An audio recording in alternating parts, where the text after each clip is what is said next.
Hi, it's Michael, clinical psychologist at Grove Psychology. I've received a question from a video we posted a couple of weeks ago, the video on lazy or afraid. Fantastic question, so I thought I'd go through a couple of responses for that. And you might get some value out of this question as well. You might have thought about this yourself. So the question reads, if I feared the worst, when do I accept it went well? And how can I be okay with my performance while I'm waiting for, and pat myself on the back while I'm waiting for feedback or bad feedback in particular. So I think for this person in particular, what they were concerned about was how do I know I've done okay? And I'm preparing myself that I'm going to get this negative criticism. So my answer to that is, what is your measure of success? Who are you comparing? What are you comparing yourself to? And I think this is probably the most critical issue. So I'll give you an example. So if you're learning something new, let's say you're learning guitar, which is what I'm doing at the moment.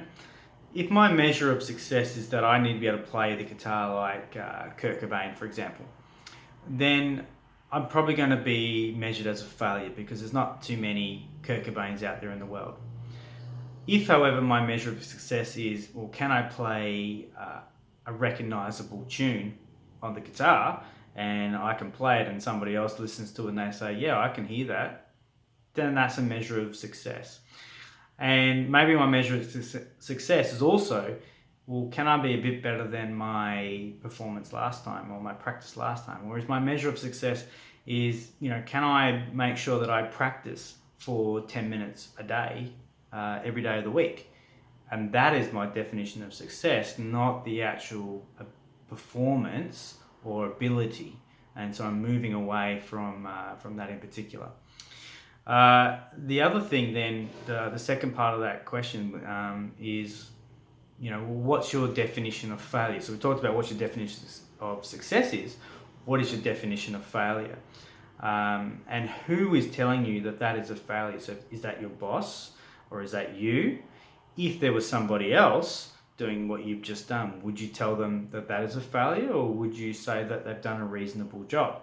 So that comes down again to how you define that about yourself and how much pressure you place on yourself to do a perfect performance. So you're expecting this negative criticism, but it might not actually be coming, right? So my final point then is at the last bit of the question. So what do I do about bad feedback? And I think the issue here is, well, how do you define bad feedback? So what we're looking for is constructive criticism versus negative criticism. And I think one of the bigger things here is, can you separate your performance from who you are as a person? So if someone's giving you constructive feedback, they're not criticizing you as a person. They're not saying you are a bad person or you are a failure. What they might be saying is, this performance could be improved if you did A, B, and C. Okay, so can you separate that? The other thing is, if it's only negative criticism and you're looking at this objectively and you think, well, this criticism actually isn't reasonable, then you actually have to be able to discard that. So what is the things that you can look at that is constructive and you think, okay, yeah, I can work on that. So this is a growth mindset.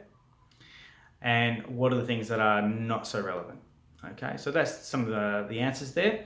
If you've got a question from any of the videos that you've watched or any of the blogs that you've read, I'm happy to answer anything. So if you want to put something in the comment section, or if you'd like to send me a private message, you don't have to be identify yourself. I'm happy to answer anonymous questions as well. I'd love to hear from you. All right, thanks a lot, guys. I'll be in touch soon. Bye.